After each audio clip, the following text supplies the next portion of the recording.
watching News 25. Local coverage you can count on. News 25 is brought to you by J.K. Nelson Law, voted Best of Las Vegas. Give them a call, 702-727-9900.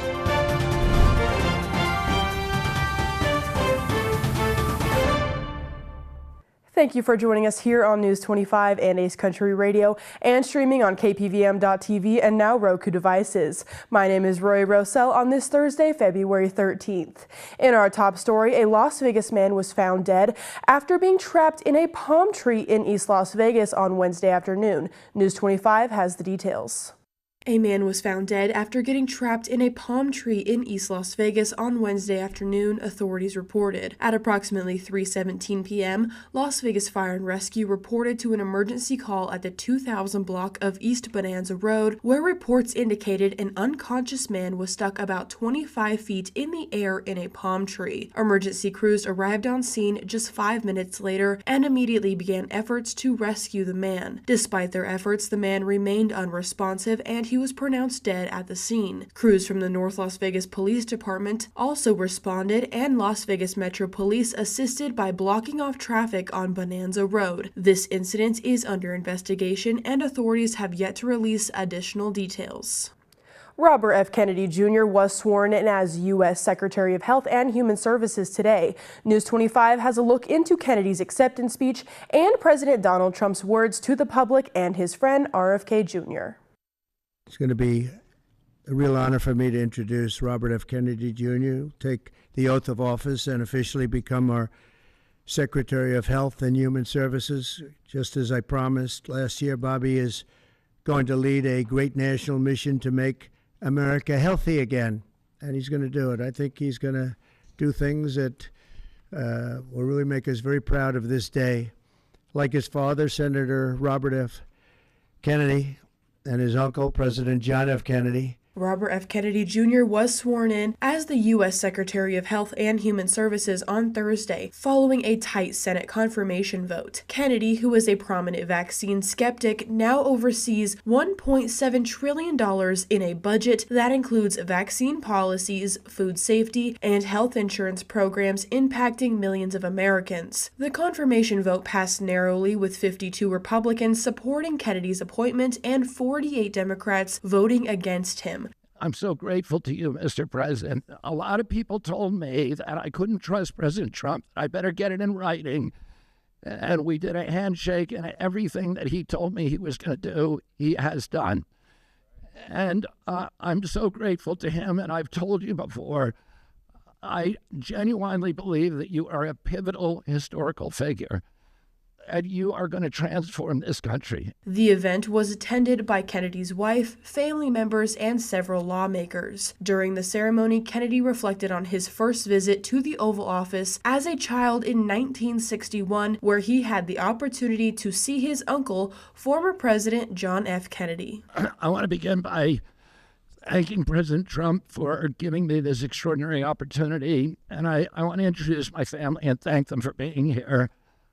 My wife, Cheryl, my cousin, Anthony Shriver, my daughter, Kik, my other daughter, Kira, Catalina Shriver, Joey Shriver, Jackson Hines, and Amaryllis Kennedy. My first time in this Oval Office was in 1961, and I came here to meet or 1962. I came here and I had a meeting with my uncle, who was president, and where we talked about the environment. He was involved deeply, as we all know, in restoring physical fitness in this country. He challenged at one point during his administration, he challenged Americans to do a 50-mile walk. As Health Secretary, Kennedy will now be responsible for a wide range of policies and spending related to public health, including the administration of key health programs and regulations that affect millions of Americans. It's been a busy week in warfighter training at Nellis Air Force Base. Our News 25 Las Vegas correspondent Maria Centers now joins us from the city with a special report on Red Flag Nellis 25-1. Red Flag Nellis 25-1 united U.S. forces with allies from the Royal Air Force and Royal Australian Air Force, while the combined exercise marked 50 years of advanced high-end combat aviation readiness training. Royal Australian Air Force Wing Commander Ben Sally, 77 Squadron Commanding Officer, now joins us with his exciting take on experiencing Red Flag Nellis 25-1 here in Clark County. This opportunity not only provides training for the aircrew and working with our partners, but with maintenance and how they'll do interoperability with our partners as well. So they've had the ability to go and find their brethren in the other squadrons, look to work to integrate with them and work with them. So if the time comes, we'll be able to utilise that in the future. For half a century, Red Flag has conducted realistic training for warfighters in preparation for combat against evolving adversaries. Red Flag specifically was designed to teach us how to fight a large force together at the start of a war. This is excellent training for us with our closest partners and allies in the UK and the US to be able to learn to integrate together and fight together if we need to when the time comes. Red Flag exercises focus on integrating airspace and cyber capabilities to counter advanced threats. The F-35 is obviously the cutting edge of fighter technology, 5th generation platform compared to our previous 4th generation fighters that we've operated, provides some unique skill sets to both the pilots and unique capabilities that the aircraft had. This year, the RAF and RAAF brought their vital expertise to the fight. Red Flag gives us the opportunity to exercise some of those here in America that we don't have the opportunity at home, and provides invaluable training for our aircrew and our maintenance. It's been great. It's been surprisingly seamless. We've been managed to integrate pretty well together on the ground, and then I've seen us integrate very well airborne. Red Flag 25-1 showcased the significance of allied partnerships as the U.S., RAF, and RAAF are stronger together in an ever-evolving geopolitical landscape. On behalf of everyone here at KPVM Television, thank you so much for your selfless service. Reporting from Clark County and getting it over that hump to wonderful Pahrump with coverage in both counties, I'm Maria Centers for News 25 Las Vegas. Thank you, Maria. Well, News 25 will have your sports report on the other side of this break.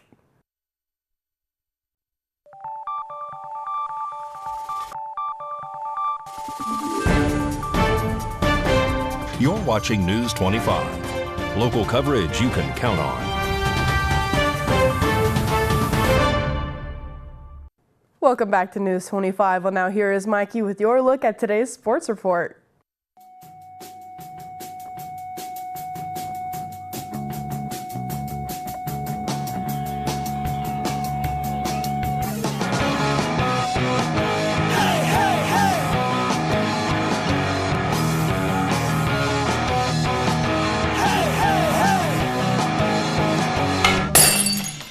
Time now for your News 25 look at sports and streaming at KPVM.TV and now on Roku devices.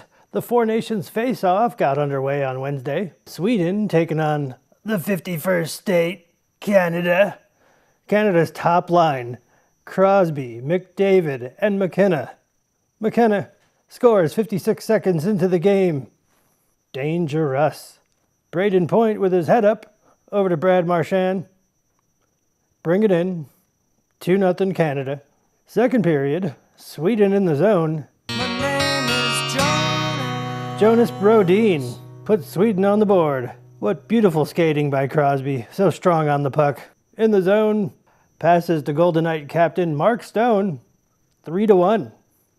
Third period, Vegas Golden Knight William Karlsson with some fancy stick work.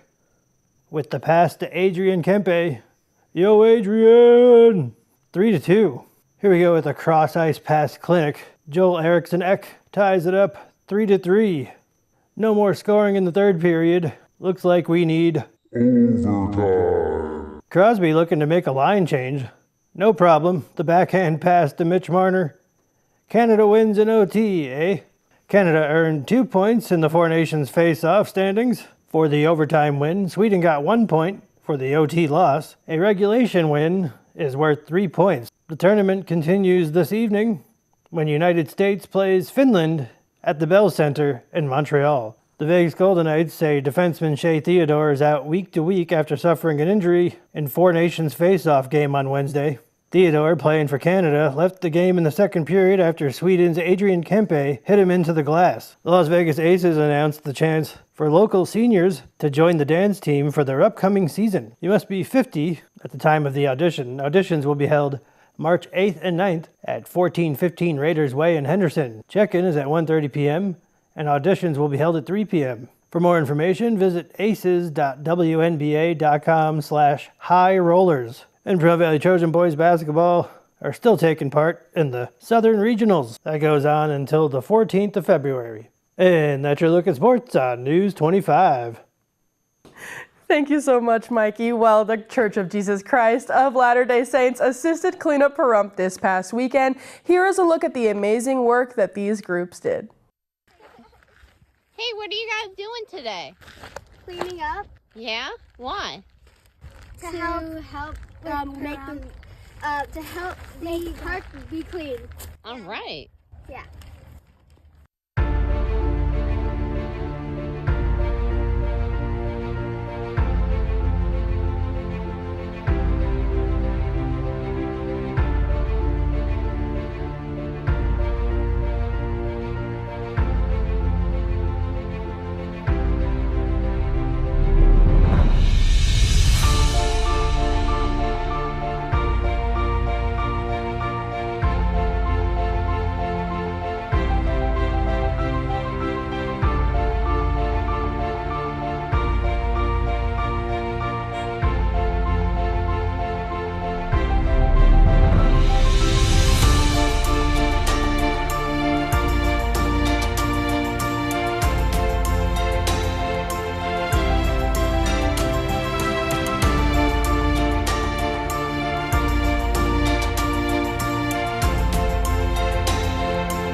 The power of community is what makes us better together. Valley Electric wishes their members a very happy Valentine's Day.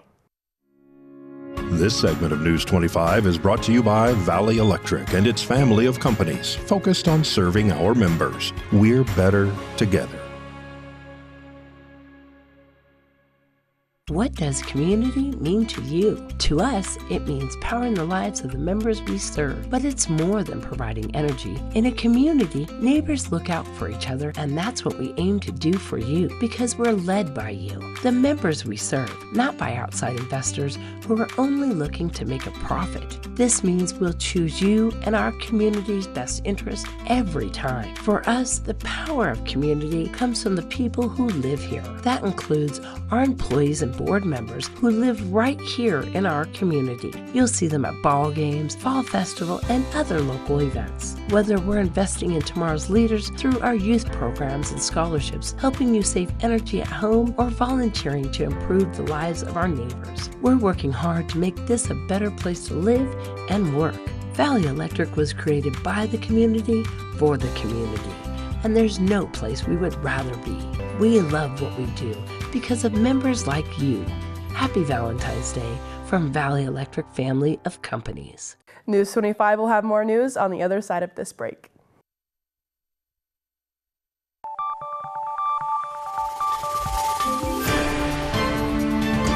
You're watching News 25.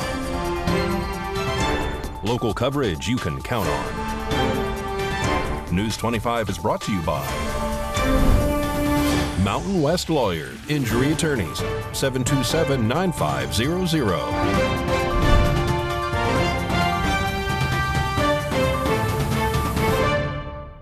And welcome back to News 25. Well, now here is Josh Osborne with great computer deals with this week's quick tutorial.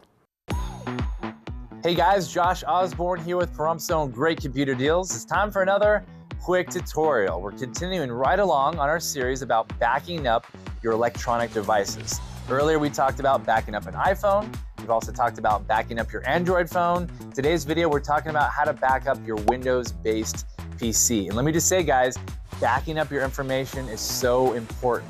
I hate all those moments I've had to tell customers that their hard drive has failed and their business documents or their family photos are gone forever. Don't be the next victim.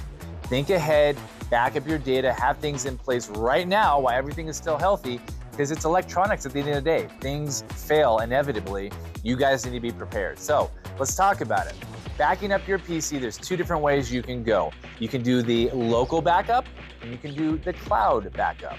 What a local backup is, that means that you provide a device like a flash drive or an external hard drive, and you plug that into your computer and everything is duplicated. That means all your information on your computer, a second copy is made and it's stored on that drive just in case something happens to that computer. That's a great way to go about it. The other option is what we call a cloud backup, which means all your data gets backed up, but it's not stored on your own device, it's stored on the internet with a service, like a Crash Plan or a Carbonite or other popular options that are out there. So you need to decide which one you want to go with. There's pros and cons with either one. I actually use both, but let's talk about it. Number one, the local backup I like because it's something that's in my control. It's something in my possession. I could plug it into my computer, and I use a program that's built into Windows called File Explorer. Every version has it. And what you do is you open up that program, and it shows you all the files and folders on your computer. You plug in your storage device, like I said, a flash drive or external hard drive, and you duplicate. You make copies of everything. You drag and drop everything you care about to that device. It's a great way to go. Number two would be the cloud option. What's cool about that is it automates the entire process. So that means if you don't really want to have to worry about manually backing up your data day after day or week after week, you subscribe to a service. Like I said, Crash Plan and Carbonite are two of the ones that I use the most. You pay them a very fair monthly fee. What you do is you go into the program and you set up what you want backed up and when you want it backed up, and then you just turn your brain off. If this sounds really complicated, you want more help, feel free to come into the store. We can do a lot of this stuff for you guys. We're more than happy to do so. Come in. We're open Monday through Friday, 9 to 3, and we'll get you all taken care of and teach you how to make sure that all your important files are backed up moving forward. Thank you guys so much for watching this video. There's a lot more to come. We'll catch you on the next quick tutorial.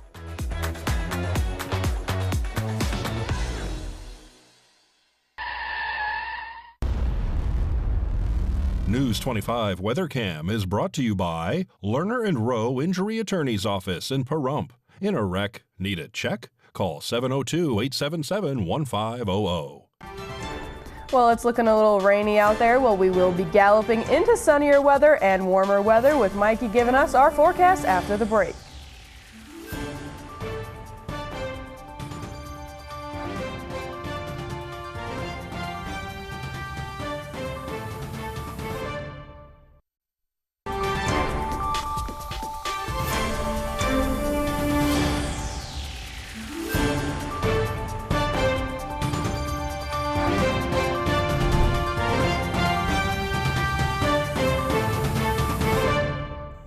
Well, hello, good evening, Nevada. I'm Mike Ruhan from the Channel 25 Weather Studios. Let's check out this weather map. 44 degrees up in Fernley, Fallon saw 47 degrees, Carson City 43 degrees, 39 out in Tonopah, 37 in Goldfield, that looks cold, 47 in Beatty, 52 in Amargosa, Las Vegas saw 51, Death Valley 66, but over in our paradise of Pahrump, our current temperature is 51. We hit a whopping 52 today. It was raining and the wind was blowing the rain sideways, 17 miles per hour. Humidity was really high, that's why my hair looks so nice, 77%, and the sun rose at 6:32 a.m. and it went away already just a couple minutes ago at 5:23. Humidity is going to stay high at 70%. Wind southeast 18 miles per hour with a low of 47. Let's check out the 7-day forecast. The weekend is coming, Valentine's Day tomorrow. Let's see if it's going to be sweet to us. Yes, it is.